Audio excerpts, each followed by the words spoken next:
Moin moin, c'est Barto. Aujourd'hui, mes cheveux et ma barbe sont plus courts, donc la vidéo va être un peu plus courte aussi.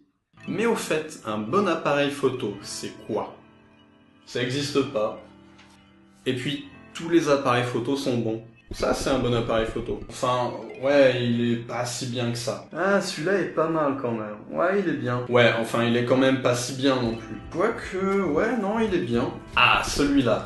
Celui-là, il est vachement bien. Ouais, sauf que bon, il y a des fois où il est quand même pas si bien que ça. Non, alors, je suis pas en train d'essayer de vous embrouiller, mais je dois dire que c'est plutôt amusant quand même. Là où je veux en venir, c'est que chaque appareil photo a ses spécificités qui va faire qu'il sera bien dans certaines situations et si vous avez certaines exigences et moins bien ou pas bien du tout dans certaines autres situations et en fonction de vos exigences toujours.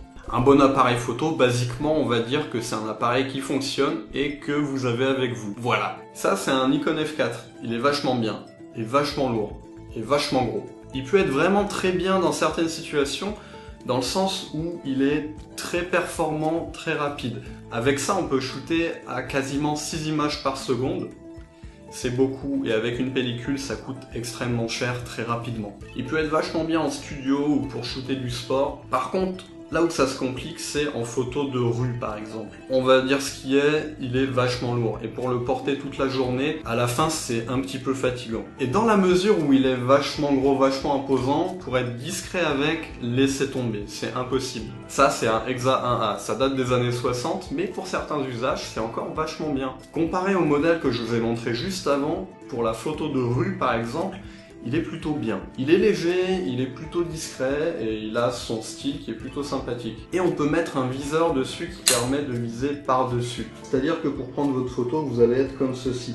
Ce qui vous permettra d'être un petit peu moins remarqué par les gens quand vous êtes en train de prendre une photo. Les gens auront l'impression que vous êtes en train de regarder un truc dans votre appareil et pas en train de prendre une photo. On peut même le tenir comme ça et juste se pencher, regarder dans le viseur et même pas avoir l'œil directement à cet endroit-là. Permet d'être encore plus discret quand vous prenez une photo. J'aime bien prendre en photo des gens qui sont concentrés dans leur truc et dès qu'ils remarquent que je suis en train de prendre une photo, ça casse un petit peu la magie du moment. Donc parfois c'est sympa de ne pas se faire remarquer en prenant une photo. Après, cet appareil a clairement des limites au niveau de la vitesse à laquelle il peut prendre des photos.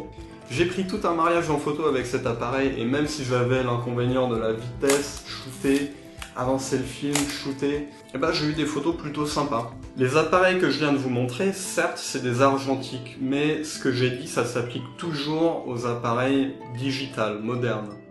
Si vous débutez complètement la photo, vous n'avez pas besoin d'un appareil à 5000 €. Pas dans l'immédiat, disons. Je m'interromps puisque ici j'ai fait une petite confusion entre appareils très chers et appareils spécifiques à un besoin. On a des appareils et des objectifs qui sont spécifiques pour certains besoins qui ne sont pas forcément extrêmement chers non plus. Et ce que je voulais dire, c'est que si vous débutez un appareil plus généraliste et polyvalent qui ne sera pas forcément mieux pour un usage que pour un autre, eh ben ça peut parfaitement aller. Après, une fois que vous commencez à savoir ce que vous faites, là, vous avez des besoins qui sont plus spécifiques parce que il y a un moment où dans votre pratique photo, vous allez plus vous orienter vers de la macro, du paysage, de la photo de rue, de la photo en studio. Et là, il n'y a pas du tout les mêmes exigences. Je pense qu'il est bon de rappeler qu'un appareil photo, c'est un boîtier plus un objectif. Ça, c'est un objectif. Ça, c'est un boîtier. Sur un même boîtier, on peut monter différents objectifs qui vous seront utiles dans différentes situations. La plupart du temps, c'est mieux d'avoir un très bon objectif sur un boîtier qui est moyen, plutôt que d'avoir un excellent boîtier avec un objectif qui est pas top. Parce que c'est vraiment l'objectif qui fait la qualité de la photo, même si derrière, en photo digitale, c'est le capteur aussi qui va jouer sur la qualité de votre photo. Si vous avez un objectif qui est tout pourri, vous allez avoir plus de handicap que si vous aviez un objectif qui était un peu plus performant. Un bon appareil photo, c'est celui qui vous permettra de faire les photos que vous voulez prendre sans vous freiner, en respectant les contraintes auxquelles vous êtes confrontés qui varient en fonction de ce que vous faites, et en sortant une qualité qui correspondra aux attentes et aux exigences que vous avez. Ça dépendra de vous. Si vous faites de la photo de rue, c'est bien d'avoir un appareil photo qui ne se fait pas trop remarquer. Pour faire de la photo de sport, c'est bien d'avoir un appareil qui peut prendre des rafales très rapides de photos. Si vous faites de la photo de concert, c'est plutôt sympa d'avoir un appareil qui réagit bien en basse lumière.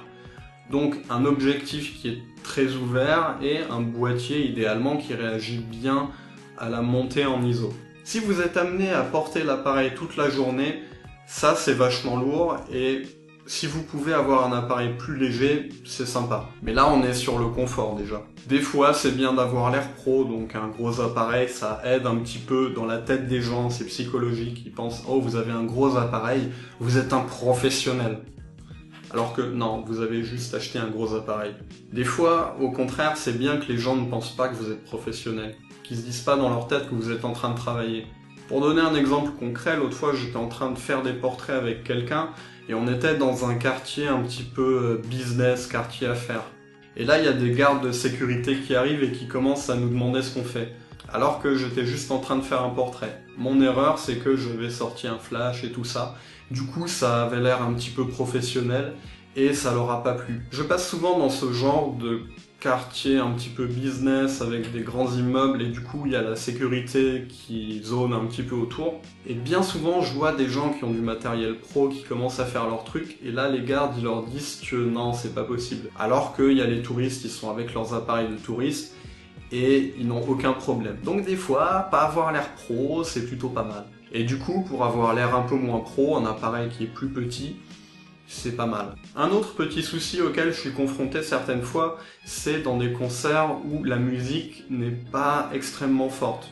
On part sur de la musique classique par exemple. Et l'appareil photo que j'ai n'est pas extrêmement silencieux. C'est-à-dire qu'il y a le miroir qui va venir faire clac-clac et ça va bien s'entendre. Dans certaines situations, ça peut gêner les musiciens et le public. Déranger les musiciens, c'est pas sympa, et déranger le public qui a payé sa place pour entrer, c'est pas très sympa non plus.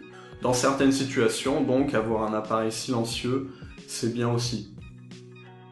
Si vous débutez complètement la photo, qu'est-ce que vous pouvez prendre comme boîtier? Dans les boîtiers relativement entrée-milieu de gamme, il y a souvent des nouveautés, mais les nouveautés sont pas forcément très intéressantes. Sérieusement, est-ce qu'il y a vraiment besoin du Wi-Fi dans votre appareil photo? Non.